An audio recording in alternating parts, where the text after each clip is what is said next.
Bismillahirrahmanirrahim. Assalamualaikum warahmatullahi wabarakatuh. Nama saya Harbi Sasmur Fardi. Nomor NIM saya 190102051. Baik, saya akan menyampaikan bab 2 pembahasan, yaitu tentang yang pertama atau A, etnolinguistik.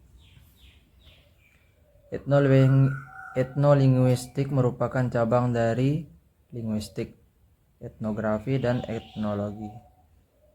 Etnografi dan etnologi adalah cabang ilmu humaniora yang banyak mempelajari kebudayaan. Etnografi merupakan deskripsi, gambaran, lukisan, penjelasan mengenai negara, suku, dan ras. Etnografi adalah kajian tentang kehidupan dan kebudayaan suatu masyarakat atau etnik, misalnya tentang adat istiadat, kebiasaan, hukum, seni, religi, dan bahasa. Etnografi adalah tulisan yang menjadi modal peneliti etnologi. Etnografi dapat dikembangkan menjadi etnologi, artinya dari gambaran selintas etnis Sunda dibandingkan dengan Jawa. Jadi etnografi yang akarnya antropologi pada dasarnya merupakan kegiatan peneliti untuk memahami cara orang-orang berinteraksi dan bekerja sama dalam melalui fenomena teramati kehidupan sehari-hari. Etnologi selalu terkait dengan lingkungan budaya. Lingkungan ikut menjadi penentu orang belajar bahasa Jawa. Cara berpikir dan berperilaku biasanya terpengaruh oleh lingkungannya. Berdasarkan uraian mengenai pengertian etnolinguistik, yang intinya adalah satu alat penelaah data-data kebahasaan yang digunakan untuk memotret, menguak, dan menyibak fenomena budaya suatu masyarakat etnis tertentu. Fenomena kebahasan tersebut terkait dengan unsur-unsur budaya yang meliputi 7 unsur tertentu. Selain unsur yang berupa bahasa, adapun ketujuh unsur ini adalah sistem religi, sistem kemasyarakatan, sistem pengetahuan, sistem bahasa, sistem kesenian, sistem mata pencarian, dan yang terakhir adalah sistem teknologi. Jadi manakala ada telaah kajian, penyelidikan, pemeriksaan, atau penelitian atas fenomena kebahasan terkait dengan sekurang-kurangnya 1 dari 6 unsur budaya yang ada, kajian tersebut tergolong kajian etnolinguistik.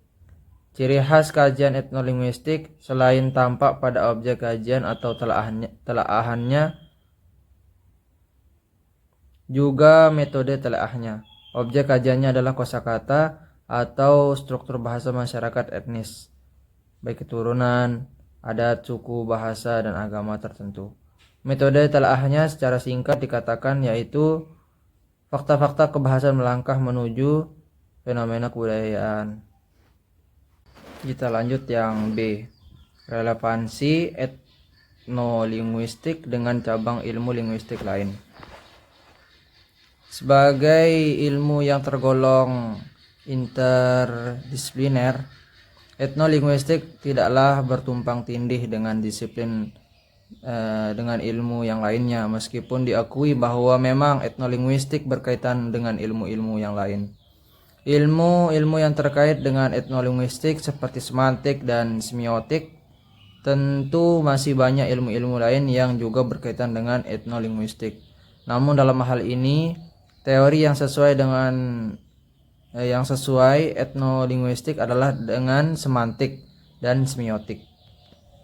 Yang A yaitu etnolinguistik dengan semantik.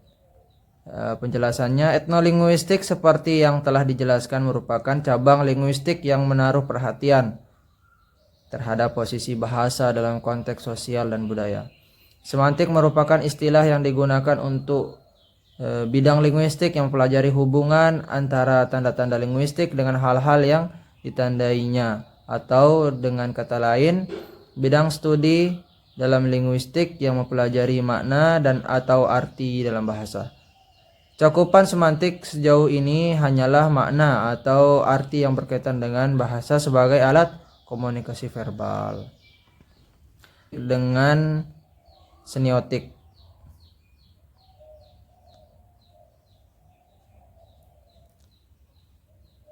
Pendekatan semiotik ini digunakan untuk menunjang kaitan kajian linguistik, etnolinguistik, yaitu untuk menunjang kajian etnolinguistik. Semiotik berguna untuk mempermudah penguakan atau penyibakan fenomena budaya yang dituju. Semiotik dapat juga dipergunakan untuk menggali mana-mana tanda di luar linguistik tapi yang masih berkaitan dengan unsur budaya yang diteliti. Yang C, ragam bahasa. Dalam semantik pengertian sense yaitu makna dibedakan dalam meaning atau arti. Sense makna adalah pertautan yang ada di antara unsur-unsur bahasa itu sendiri. Dan tadi kan yang B, yaitu tentang relevansi etnolinguistik dengan cabang ilmu linguistik lain. Sekarang yang C, etnografi komunikasi. Kunjaraningrat mengatakan bahwa etnografi komunikasi adalah kajian bahasa dalam perilaku komunikasi dan sosial dalam masyarakat yang kemudian disebut masyarakat tutur, meliputi cara dan bagaimana bahasa digunakan dalam masyarakat dan budaya yang berbeda-beda. Berdasarkan pengertian tersebut, ada dua hal yang menjadi garis besar dalam kajian metode penelitian etnografi komunikasi, yaitu bahasa dan budaya. Bahasa yaitu linguistik dan budaya itu antropologi. Etnografi komunikasi adalah kajian tentang kehidupan dan kebudayaan suatu masyarakat atau etnik, misalnya tentang adat istiadat, kebiasaan, hukum, seni, religi, atau bahasa. Etnografi hampir sama dengan etnologi, yaitu ilmu tentang unsur atau masalah kebudayaan suatu bangsa dan masyarakat penduduk suatu daerah di seluruh dunia secara komparatif dengan tujuan mendapat pengertian tentang sejarah dan proses evolusi serta penyebaran kebudayaan umat manusia di muka bumi. Demikian yang dapat saya sampaikan dan akan dilanjutkan oleh saudari kami. Kepadanya dipersilahkan. Bismillahirrahmanirrahim. Assalamualaikum warahmatullahi wabarakatuh. Baik, di sini saya Eliana Hafianingsih sebagai pemateri kedua akan melanjutkan paparan materi dari rekan saya tadi. Pemateri pertama, Saudara Harbi Sasmur Pardi. Baik, di sini saya akan menjelaskan sedikit tentang tujuan etnografi komunikasi dan objek penelitian etnografi komunikasi. Nah, di sini sebagai ilmu yang relatif baru, etnografi komunikasi ini sudah banyak digunakan dan memiliki beberapa tujuan. Pertama, tujuannya itu adalah mengkaji bentuk dan fungsi bahasa yang tersedia dalam suatu budaya untuk berkomunikasi satu dengan yang lain. Kedua, melihat bagaimana bentuk dan fungsi bahasa tersebut menjadi bagian dari kehidupan masyarakat yang berbeda-beda. Dan ketiga, di sini mendapatkan analisa dari pola komunikasi suatu budaya sosial masyarakat dari aspek bahasa yang diterapkan dan dikomunikasikan. Nah, di sini juga Haines membagi ruang lingkup kajian bidang ilmu etnografi komunikasi ke dalam beberapa bagian. Kalian bisa baca di makalah kami. Di sini ada pertama, hakikat dan definisi mengenai apa itu masyarakat berbahasa, apa itu masyarakat tutur. Kedua, cara masyarakat dalam suatu budaya itu melakukan komunikasi. Di mana cara masyarakat dalam suatu budaya itu melakukan komunikasi. Ketiga, di sini pola komunikasinya pola komunikasi yang digunakan dan apa fungsinya. Lalu selanjutnya komponen penting yang ada dalam keterampilan dan kompetensi komunikasi. Kelima, hubungan antara pandangan dunia mengenai bahasa dan organisasi sosial masyarakat. Dan terakhir di sini kajian mengenai bahasa atau linguistik, ketidaksetaraan dan kehidupan sosial yang universal. Kita beranjak ke objek penelitian etnografi komunikasi. Nah, di sini ada beberapa objek penelitian dari etnografi komunikasi. Di sini pertama ada tata cara bertutur. Nah, di mana di sini seperti yang kita ketahui bahwa bahasa seringkali dianggap bisa mencerminkan kesantunan, kesopanan seseorang. Misalnya saja ya, orang yang lemah lembut dalam bertutur kata, sopan banget dalam bertutur kata, itu udah jelas bisa kita katakan bahwa orang tersebut udah berwibawa, udah baik. Begitu juga sebaliknya, jika orang tersebut bertutur cara bertuturnya tidak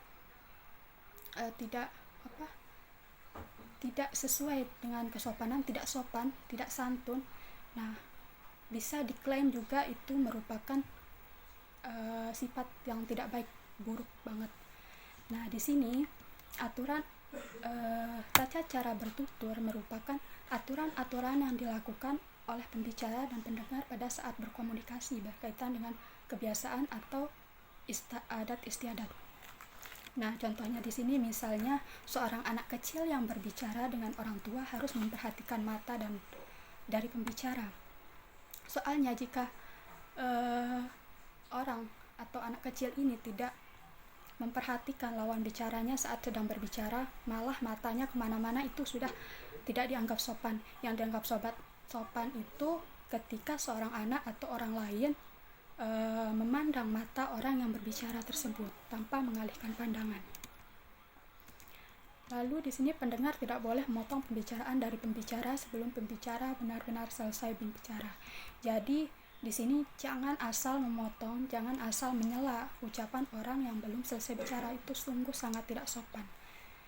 Ketiga, di sini tradisi di dalam lingkungan keluarga Jawa ya. Keluarga Jawa misalnya, anak-anak muda yang terlibat dalam pembicaraan dengan orang tua tidak boleh begitu saja menyela tutur orang tua tanpa seizin si orang tua. Kalaupun si anak mempunyai kesempatan karena ada waktu, dia biasanya mulai ujarannya yang bernada minta izin dengan mengucapkan nuwun sewu, yang artinya di sini minta beribu maaf. Nah, dengan demikian tata cara bertutur itu berbeda antara kelompok masyarakat yang satu dengan kelompok masyarakat yang lainnya. Ada di sini kedua, guyub tutur, di mana di sini guyub tutur itu merupakan komunitas atau kelompok orang yang hidup dan saling berinteraksi di dalam wilayah tertentu menggunakan suatu bahasa tertentu pula.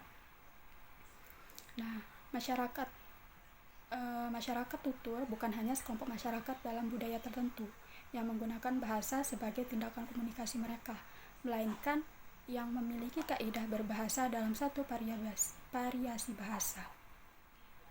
Misalnya di sini kalian bisa baca orang-orang Inggris dan Amerika sama-sama berbahasa Inggris, tapi mempunyai tata cara bertutur yang berbeda di tempat umum. Misalnya ya, di restoran ini contohnya.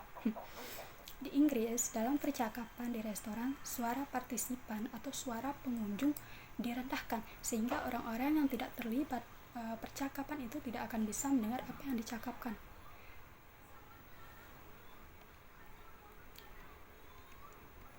Begitulah. Nah, di sini juga ada beberapa istilah dari beberapa pendapat.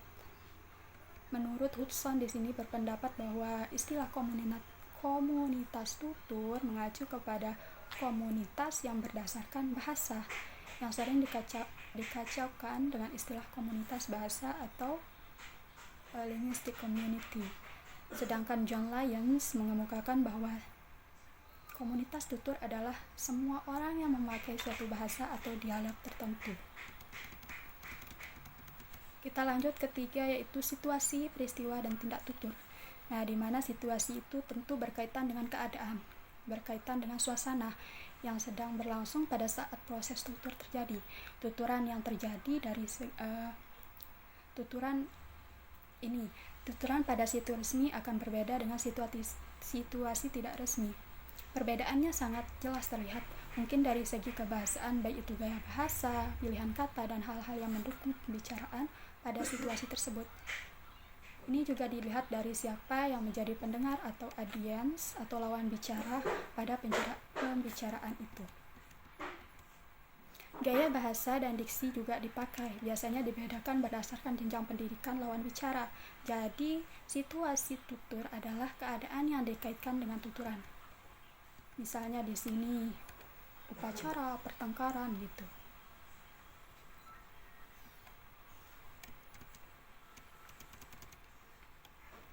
Nah, di sini juga sebuah contoh ada menjelaskan kehadiran situasi tutur yang di mana peristiwa tutur itu contohnya dalam sebuah pesta. Nah, dalam pesta ini sebagai situasi tutur ya.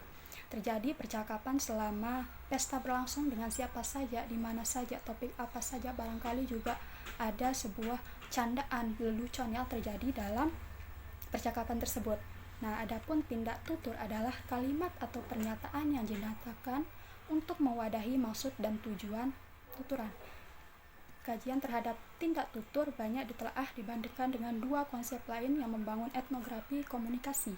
Ketika bertutur, maka seorang akan memberi saran, berjanji, mengundang, meminta, melarang, dan sebagainya. Itulah yang orang kebanyakan bertutur. Nah, dengan demikian tuturan membentuk tindakan, bahkan tuturan sendiri adalah sebuah tindakan. Ujaran yang membentuk tindakan disebut dengan ujaran performatif. Contohnya di sini, saya akan datang lebih awal. Kalimat deklaratif yang menyatakan sebuah janji atau berjanji untuk datang lebih awal. Saya akan datang lebih awal. Ini udah seorang mengatakan ini sudah benar-benar akan datang. Bisa dikatakan udah berjanji dia pasti akan datang dan dia datang lebih awal gitu.